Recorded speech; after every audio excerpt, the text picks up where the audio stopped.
And we're live. Thank you. Hello and welcome to Decentralized Health Administration at the Ubricoin channel. We bring you critical technical knowledge about creating perfect condition for much needed revolution in the health industry. Under these new conditions, universal health access will be possible. Everyone in the world, including you and your loved ones, will have access to the best health services available. For health for everyone will be the highest quality there is in the world, and it will be affordable by all. My name is Dr. Mashari Waringe. I come to you from Ubrica project located at 1.4 degrees south of equator and 37 degrees east of the central meridian. That's marked right in the southwest suburbs of Nairobi. Today, I have very important things to discuss with you. And I've been, I've been very, very deep in reflection and trying to understand what's going on in this world of health. And of course, as we said last time, you bring up projects about taking dominion of your own health. So today we're going to discuss entropy of knowledge, and of course we're also going to shine light on the entrust STEM camp at the Steph Joy High School in December 5 to 8, 2019. But today let's talk about entropy. Entropy. We learn, of course, entropy is from the second law of thermodynamics. And of course, when you apply entropy to information, it becomes the information theory, which was brought forth to us by Shannon Claude Shannon in 1948 in his seminal paper, A Mathematical Theory of Communication. Let's say that all information is surprise. There's no surprise, there is no information. You already know that. So what's surprising there? Nothing. Entropy is information in terms of uncertainty. The higher the uncertainty, the higher the entropy in a system, and the higher the amount of information in the system.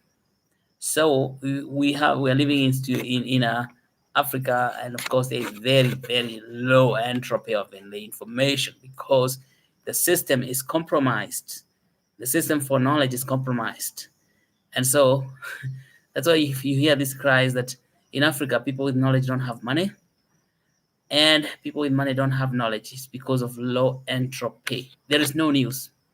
The biggest news is somebody drowned in a flood during the rainy season like now.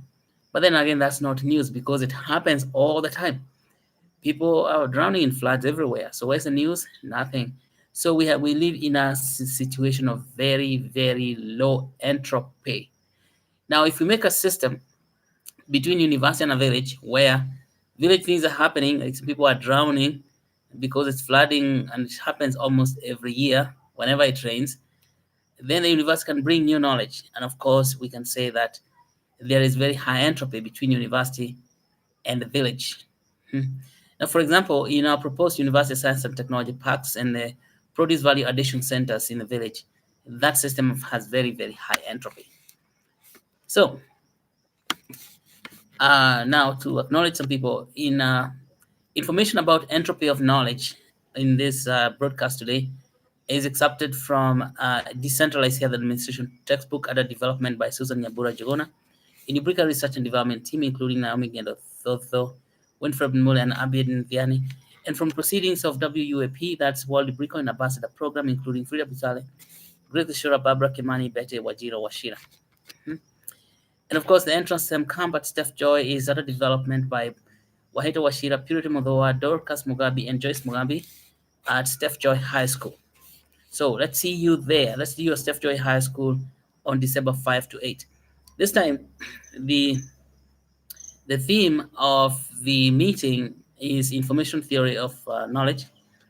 We shall talk about how knowledge becomes wealth, it becomes information, and then, of course, how it becomes money.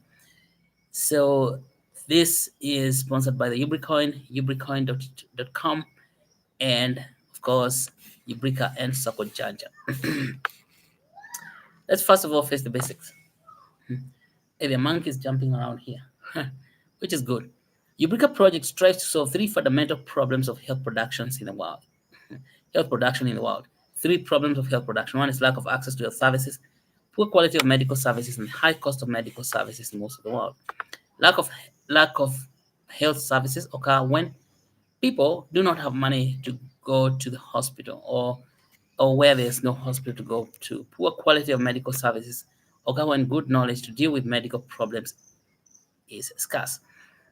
And high cost of medical services in most of the world occur when manufacturing of products that can be used to promote or to improve health is stifled. Now you can see poor quality medical services occur because there's no knowledge, and because there's no knowledge because there is very low entropy of knowledge in general in Africa. Very low entropy of knowledge. Like knowledge doesn't spread the way it's supposed to. And of course, that also means that manufacturing of products become impossible because there is just no knowledge. So we solve the problem of lack of access due to lack of money by creating sokojanja.com. Sokojanja is an online retail store where you can sell what you have produced to increase your earning power. Money in your pocket means realized access to health. This retail system is connected to local produce value addition centers. We call them PVAC, that add value to local produce by using knowledge drawn from local universities. Talk about creating states of high entropy, macrostate of high entropy macrostate. Now, medical center, the medical center in the retail clinical center project will ensure physical access. Ubrica Science and Technology Parks, USTP, create places for translation and commercialization of new and relevant knowledge, ensuring the best quality of medical services. So the USTP does what? It creates places for encouraging high entropy of knowledge. The Ubrica Biomedical Industrial Center will promote local manufacturing of biomedical products, reducing costs of medicine and medical devices and health services in general, making health affordable. Ubricoin's main topic today, and seeing how it's going to create high entropy of knowledge in Africa, and is a cryptocurrency for universal health access to adderate health production in Ubrica ecosystem, and by working as a clear channel of communication of knowledge from the university to the community through incentive programs and smart compensations for knowledge products. You can support universal health access by getting and adding Ubricoin to your portfolio of cryptos, or by getting equity in the Ubrica project. Get involved. Do not sit on the sidelines of health. Buy and hold as many UBS as possible during um, in exchanges. Continue buying and holding even after the IO each and every day, and you will be supporting the most important and biggest grassroots revolution for creating health for everyone in the world. You can get even more involved by joining the World Ubricoin Ambassador Program, where you gain deeper knowledge about the Ubrica project and continue to share that knowledge with people in your circle of influence. As an ambassador, you will be the bridge between Ubricoin, Ubrica, Sokojanja, and the people in the world. To increase your knowledge on blockchain and cryptocurrencies in health, take a course at the Academy of Cooperative Society of Ubricans. For inquiries on how to enroll for courses, write to info@ubrica.com. Get involved. Hey, there's a big monkey there calling for whatever. I don't know. Get involved. Hit the like button to cement your support. Hit the bell button so that you can subscribe and receive notifications from Ubrica channel. Participate in the chat. Share your views on how we can decentralize health, knowledge in health and medicine. Thank you so much for being here today. I really enjoy having you.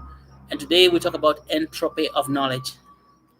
This is gonna bake your noodle, all right? If your noodle is not baked, it is very, very cerebral today. We're talking about the frontal cortex, digesting all this information. It took me a while to figure out what I was talking about, or rather what I was thinking, because we have to think. We have said that all information is surprise. Now, you would have to look at George Gilder's work and see what is this surprise. Surprise is something that you didn't expect. Yeah, and then it turns out. If you expected something, if you expected it to rain in October, and then it rains in October, that is not information. If you expected it to rain in October and then it snows in October here in Nairobi, then you say, wow, that's information. Well, I hope it doesn't snow. We enjoy the sunlight, sunshine, it's beautiful. And so we are saying that all information is surprise. If you're doing something that is not surprising, you are not having any information. So only surprise qualifies as information. Entropy is information in terms of uncertainty. That idea was brought to us by none other than Claude Shannon in 1948 in his seminal work on a mathematical theory of information. I might have it right here. So, Mathematical Theory of Information by Claude Shannon, 1948. Well, It's not right away discoverable, but the higher the uncertainty, the higher the entropy in a system. The higher the uncertainty, the higher the entropy in a system. And the system between university and the village, for example, when the university brings information to the village, has got high entropy. So entropy is the amount of uncertainty of knowledge in the system before a university science and technology park sets into the village. Information is a knowledge that produce value addition centers gain after the University Science and Tech Park has set in place, has set in the produce value addition center in a village. So if you bring knowledge from, say, like from J Quarters and bring it to a village, say in Kirinyaga, then that's a very high entropy situation. But when now the knowledge from the folks from the University Science and Technology Park sets in to the Produce Value Addition Center, or helps people in the Produce Value Addition Center to add value to their produce, then you have information. Information is a change between what we know before the university transmits knowledge to the village and what people in the village know after the knowledge has been transmitted to them. Let me say that again. Information is a change between what we know before the university transmits knowledge into the village and what people in the village know after the knowledge after the knowledge is transmitted to them. Why don't we have this happening in Kenya? Because we didn't know that when the people in the university stay in the university and the people in the village stay in the village, there is no information because there's no change. When there's no change, there is no information. And when there's no information, of course, there's no money. Everyone is poor. Gotcha? Adam Smith in 1776 focused on economics of order. That is how market confronted with change restored new order or new equilibrium. Those markets, economics of order. And you see, those economics of order have not helped us because we just want to stay in order. We want to stay in the university. The village people want to stay in the village. And of course, because of that, uh, these economics of Adam Smith have not helped us. What they have done is to get people segregated, or the knowledge segregated. Knowledge is it's concentrated in the university, and no knowledge is concentrated in the village. And so the village remains village, university remains a ivory tower. Now, rather than those economics of order, knowledge economy relies on mathematics of randomness. That's a rigorous mandate for freedom of choice. Where do you choose to take your knowledge? Let the people in the university not tell you you cannot take your knowledge to your village. All right. When we strip all the baggage, we arrive at the concept of probability. What is the probability that something great can emerge from a village? See, all we need is certain randomness that is uncertainty to the outcome. It is uncertain. We don't know what kind of things can come out from a village.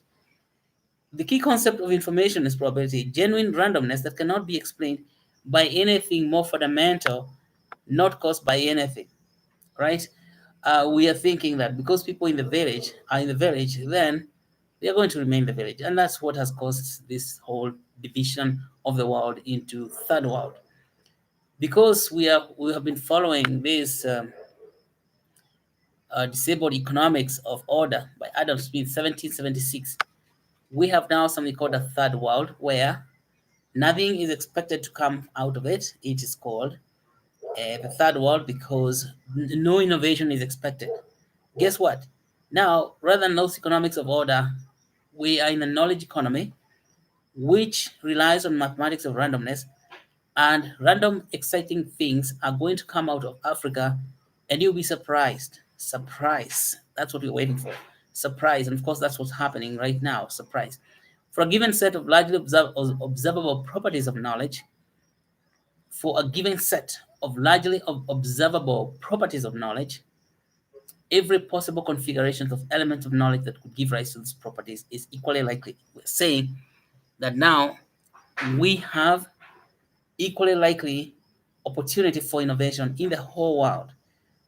This is not when we relied on Smithsonian or Smith's economics of order. Now we're talking about economics of disorder. Economics of disorder, economics of randomness. We are saying for a given set of largely observable properties of knowledge, every possible configuration of elements of knowledge that could give rise to those properties is equally likely.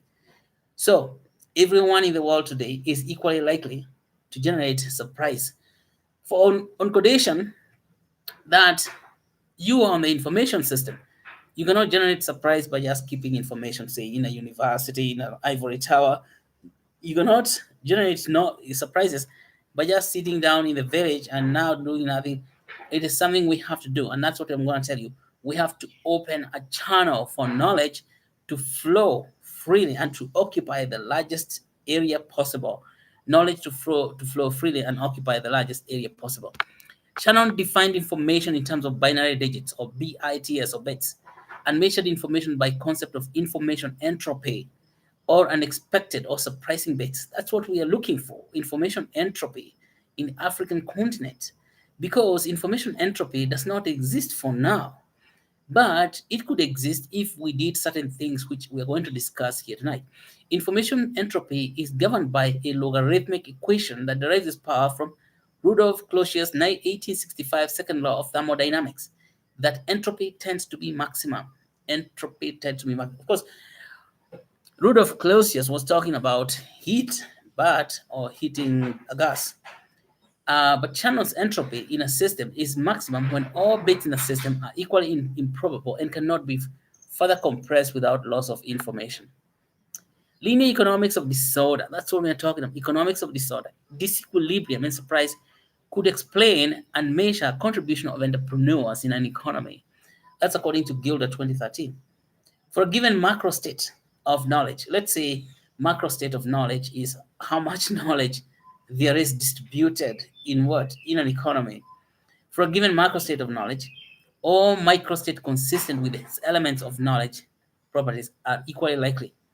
That means if we consider microstates of knowledge, the knowledge contains in everybody's head. So, so we are saying the not let's take the whole world of knowledge, the entire planet. The For a given macro state of knowledge, all microstates. That means all microstates are elements of knowledge. That means the knowledge that is that is in each and everyone's head, including you. Let's say your knowledge is microstate, but if you just work by yourself, that knowledge is not gonna build into a macro state. Okay, because it is disjointed. That's why knowledge has to be allowed to flow out and go and combine with other knowledges. Much more like what Nonaka and Takeuchi talked about in their seminal paper in 1991 about how Japanese companies create knowledge and describe to us the knowledge spiral. Knowledge spiral includes combination of knowledge. So if your knowledge is in microstate, that is the knowledge is in everybody's head, and then it does not come out to combine with knowledges in other people's heads, then we are doomed. But we are saying that for given microstate of knowledge, all microstates consistent with elements of knowledge properties are equally likely. So everybody everybody in a macro state, every human being has equally likely chance of breaking out with innovation. No human is limited. No human is limited. Now, for some macrostates of knowledge, there's a lot of different microstates of elements of knowledge that lead roughly to the same properties. While other macrostates can be produced only by a few microstates. If we leave the system alone, let's say we do nothing, it will eventually try all microstates possible. That means if we were just left alone left alone from the interfering forces, usually of the government and some other bureaucrats, you will see knowledge developing spontaneously, because people together, they will come and talk about what they're doing, and they try all microstates possible, and all arrangements of elements of knowledge will eventually happen spontaneously and start having innovation. So why knowledge is not combining in Africa well is because there's too much interference. We want to see what that interference is about. It's called noise. Instead of elements of knowledge being distributed by position space, A macro state of knowledge is really defined by how elements of knowledge are distributed through the phase space. So people go through phases, knowledge goes through phases, of course, and we see evolution of knowledge coming. The average distribution of an element of knowledge in a single individual in a phase space define knowledge properties of the system. Why in this phase knowledge is not moving out of the university is what we really want to know. And of course, why knowledge is not moving in out of the university, and what we, if we can know that, then we create conditions for getting knowledge to flow out so that the knowledge can spread out in a very, very big area. And when knowledge spreads in a big area, it's got very high entropy, and of course it is full of surprises. if we leave the system if we leave a system long enough, its elements of knowledge will find their way and combine in all different possible forms. That means if you leave people and you give them the means to go and visit each other, like you give the university people means to go to visit the village and talk to people in the village, then you will find the elements of knowledge combining in all different possible forms. Let's say you have the folks from the banana project, the tissue culture banana project at JQuat. Leave the tissue culture lab and go down to the village where people grow bananas. Their knowledge is going to combine in all possible forms. Vast majority of possible distributions of knowledge elements leave the system in a state in which the knowledge is maximally spread out. That is the second law of thermodynamics. In knowledge entropy, the only special arrangement of elements of knowledge that can change entropy are the ones that change knowledge properties. Listen again. The only special arrangements of knowledge that change entropy are the ones that change the knowledge properties. For example, again, if we visit the banana story again, if tissue culture banana people were to go to a village in Kirinyaga where there are bananas, they're going to speak with the banana people there. They show them how the bananas are grown and all that. And then they bring new information or new knowledge about how to add value to bananas. And of course, that's in a produce value addition center. And building a produce value addition center so that they can package those bananas in different ways for export. That the only special, this is a new special arrangement of elements of knowledge. Now, the only special arrangement of elements of knowledge that change entropy, that means change the entropy, change the effect of the information, are the ones that change the knowledge properties. The macro state that defines knowledge equilibrium is by the definition the one in which most microstates of elements of knowledge, the it's one which has is the one with most microstates of elements of knowledge. That's what we are looking for. The macro state that defines knowledge equilibrium is by definition the one with most microstates of elements of knowledge and the maximum entropy, assuming we do not force the system from outside, say by government interference. So we are saying the macro state that defines knowledge equilibrium, and that's why we want to go. We want to achieve as a nation the macro state that defines knowledge equilibrium in this country, so that we don't have to go to China to look for people to construct highways for us, to construct railroads, like the standard gauge railroad. We do not. We're doing that because the macro state that defines our knowledge equilibrium is very, very low. But it's because we are interfering and we are forcing the system from outside to remain very low. That's what's called stratified or stifled economy. So let's say we want a different macro state and a different macro state that comes to a new knowledge equilibrium. And what is lacking? A clear channel. In a system with a clear channel of flow of knowledge, the probability of all elements of knowledge gathering in the same corner, say in a university, is very low. The probability that all elements of knowledge, supposing now there is a clear channel of communicating knowledge from the university, then why will the knowledge stay in the university? People like to go out and mingle and talk, and of course, to go out and mingle and talk, you need a clear channel. And that is what we're investigating here. And we're proposing that Ubricoin is a clear channel because it can be used to pay people to go down to the communities. It provides support, financial support to the staff in the university to leave the university and go to the community. And then that in such a state, the probability of all elements of knowledge gathering on the same corner is very low. Entropy is that the measure of freedom of choice. See, you can see now. Now we're talking about entropy of knowledge, a measure of freedom of choice of where knowledge will go. When the probability of elements of knowledge gathering in the same corner is not zero, like it's happening a lot, the probability of elements of knowledge gathering in the same corner in Kenya is not zero. It gives rise to ivory tower, where there is no freedom of choice of what to do with the knowledge. Entropy is a measure of number of positions that a state can occur. In this case, we define position of state as an element of knowledge carried by a particular individual. Behavior of elements of knowledge is inherently probabilistic, as you can see. So we cannot predetermine what knowledge is going to do in a village, what universal knowledge wants to do in a village. Entropy applies to the area occupied by elements of knowledge in a nation. That means that if we have a small area, if a small area occupied by knowledge, then that's very low entropy. And of course, when you enlarge the area, like you take the university knowledge out of the university and it goes and occupies a whole county, then what happens? You have very high entropy because there is very high rate of combination of positions. That means combinations of elements of knowledge. Entropy applies to area occupied. The concept of entropy does not apply to specific combinations of elements of knowledge. Rather, entropy applies to the measurement. Say, measurement of area of elements of knowledge are confined to. If the elements are confined to a small area, say a university, the system has less entropy or low entropy than if they are confined to a large area, say the entire country, so the whole nation, the whole county, or the entire world through the World Wide Web. This is because more combinations are possible in large area than small area. The internet is very, very large area that allows many combinations of elements of knowledge.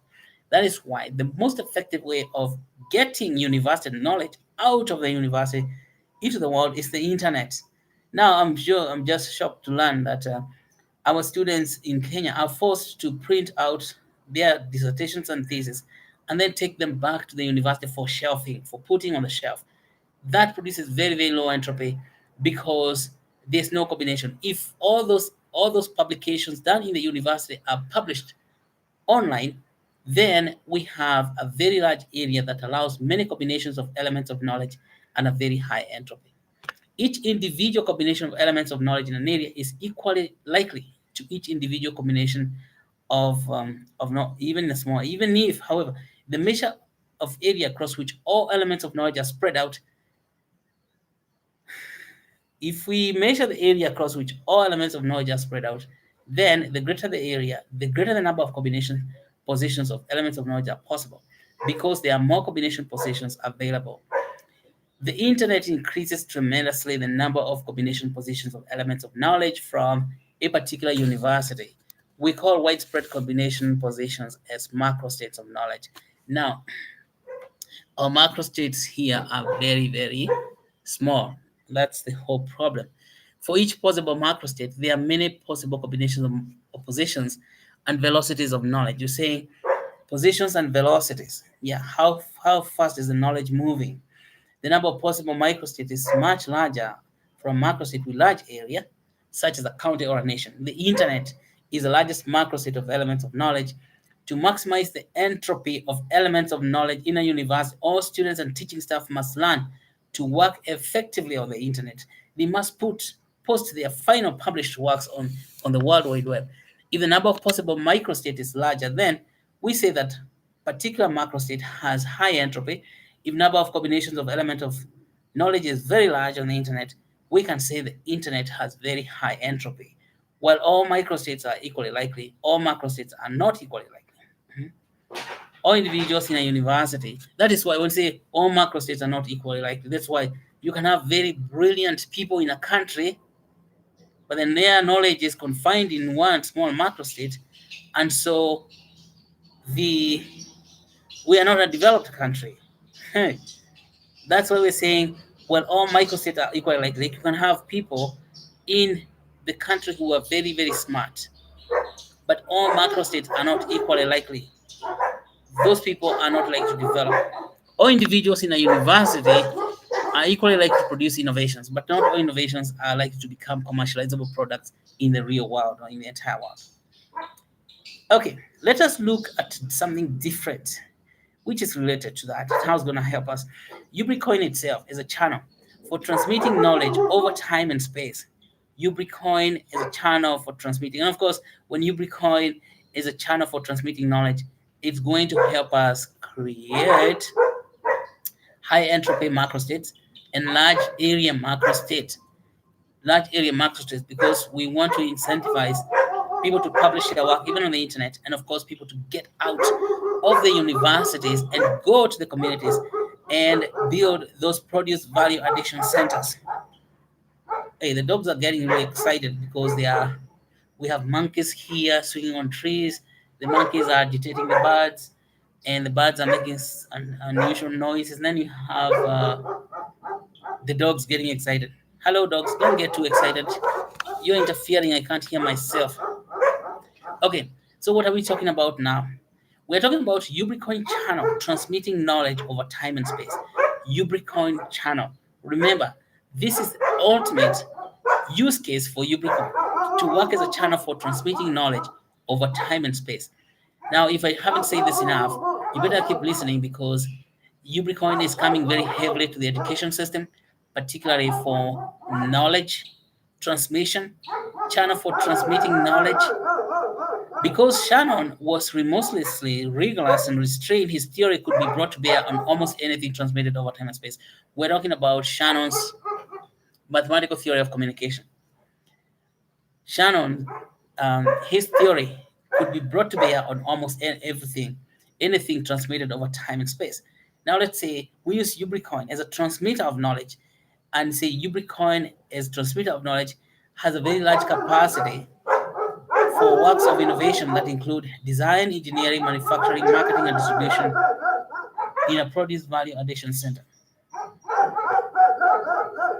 Oh, these dogs. Innovation is a complex endeavor dense with information at every stage. I'm saying innovation is a complex work. Now we're talking about innovation in produce value addition centers. Innovation is complex work dense with information at every stage. While the managing director, say, of a produce value addition center will control information on many stages, the ultimate success will depend on existence of UBN working as a channel through which the information can be consummated.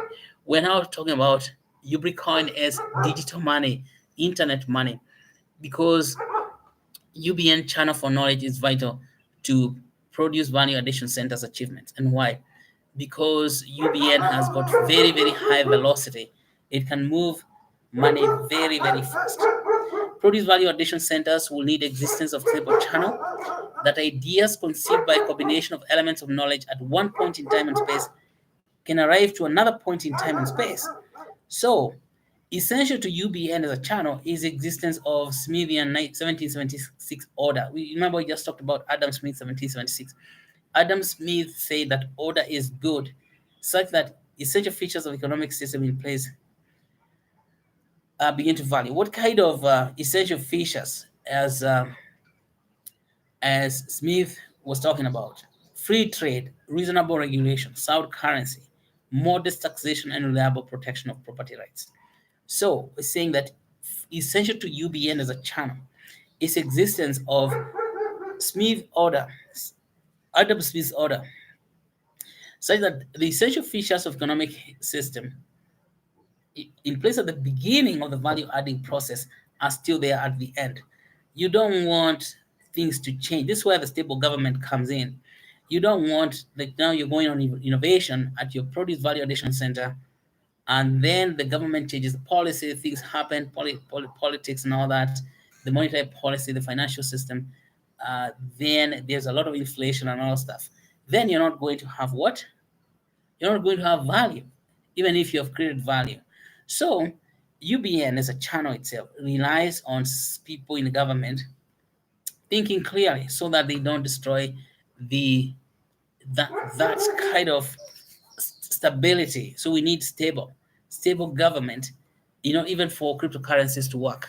So we need stable government even for, and that Smithsonian order of the wealth of nation is necessary for the channel to work. So we're proposing Ubricoin is a stable channel, but in order for it to work as a stable channel, we we need no interference from the government. And of course, the government could interfere in so many ways, um, by regulations, taxations, stifling regulations, and of course, not protecting the property rights. And then we are in the woods. So, success of produce value addition centers as places of combination of elements of knowledge delivered through UBN channel from university will need an environment that does not drastically change in these critical elements. Technology developed at PVACs can radically change, but the basic elements of the environment of operation of UBN channel cannot change it drastically for free entrepreneurship. You see, this is a contrast. We still rely on the Smith for stability of the channel, but when we go to the village to produce value addition centers, we want innovation. We want radical change.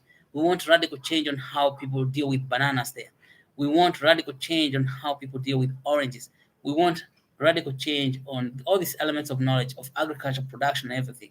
And so we get new food technologies and a lot of good stuff. That is where the change is needed.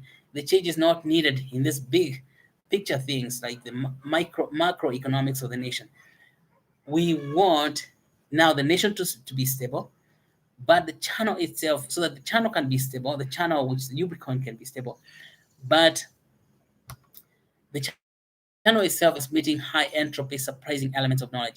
So transmission of high entropy, surprising element of knowledge requires low entropy and surprising channel, largely free of interference. And so that kind of channel is called cryptocurrency, is UBN. In channel capacity, let's talk about capacity of that channel. And UBN is a channel, and what capacities it has. In microstate, we don't have any control of the position and velocity of elements of knowledge. Let's say in somebody's head, you see the microstate, an individual's mind. An individual can think of a lot of control over the position and velocity of elements of knowledge coming from an individual. And that is very desirable thing, because we want guys who are now studying in the universities, they know a lot of things, not to be inhibited to develop elements of knowledge. But we have to control certain properties of the channel, such as the bandwidth, the quality of the signal, and the noise. Shannon formulated his channel capacity theorem thus: C for channel capacity is equal to bandwidth log to base 2 plus 1 plus signal over noise. The signal over noise is called the signal over noise ratio. We're talking about the Gaussian noise. Signal over noise ratio means that if the received signal has low power, the channel capacity is low. Signal itself is the power of the signal. Like you see, the quality of knowledge that's coming out of every individual. That's what you call signal. But if Gaussian noise is very high, if the noise is very high, the ratio, or signal over noise ratio, is very low, approaching to zero. So very high noise in the channel reduces capacity for channel C to zero. Bandwidth is the apparent physical carrying capacity of elements of knowledge carried in each individual. Peer-to-peer, borderless cryptocurrencies have very high and unrestricted bandwidth for passing unlimited amount of elements of knowledge from universal community. Cryptocurrency has a bandwidth billion times greater than those possible with paper money or fiat currency. Let me say that again. Cryptocurrency has a bandwidth a billion times greater than those possible with paper money or fiat currency. Noise is a change in the channel. An ideal noiseless channel is perfectly linear. That's a cryptocurrency such as UBN is an ideal channel. What goes in the channel is what comes out. Such channel is changeless. The message in the channel the message in the channel communicates the changes. The message can be distinguished from unchanging parameters of the channel. Noise in the channel that reduces channel capacity comes from many sources, including acts of God like earthquake, floods, volcanic eruptions, and the like. An overzealous government, on the other hand, is the greatest source of noise and interference in a channel. The government interferes in a channel in two ways. One, when the government neglects its role as the guardian of the channel by failing to create stable political and economic environments. And two, When the government tries to help too much by becoming the transmitter, turning up the power to certain favored signals, and fills the channel with unpredictable political interference that depresses the sacrificial long-term investment of capital. Interest rate is the opportunity, of course, opportunity cost of investment. When the government manipulates interest rates of fiat, it sends false signals about investment, breeding confusion that undermines entrepreneurial activity. Economic friction of fiat currency is greatest source of noise that reduces channel capacity for transmission of universal knowledge. Ladies and gentlemen, that's all for today, and I think it's been heavy duty. I wish that you consider these things very very seriously, and know that cryptocurrency is much better channel for transmitting knowledge over time and space, particularly knowledge from universities, and particularly this knowledge is going to be shared on the World Wide Web, and of course, cryptocurrency has got very high speed. Thank you. Finally, the basics. Always remember, Ubrica project strives to solve three fundamental problems of health production in the world. One is lack of access to health services. The other one, poor quality of medical services and high cost of medical services in the world. Lack of access to health services occurs when people do not have money to go to hospital. Lack of also occurs when there are no hospitals to go to. Poor quality of medical services occur when good knowledge to deal with medical problems is scarce. High cost of medical services in the world occurs when manufacturing of products that can be used to improve life is stifled. For more information, please write to Brika, info@ubrica.com, or call +25475584417. Thank you so much. Thank you so much for watching. It's nice to have you as always. And I look forward to having more of this discussion. Thank you. Goodbye.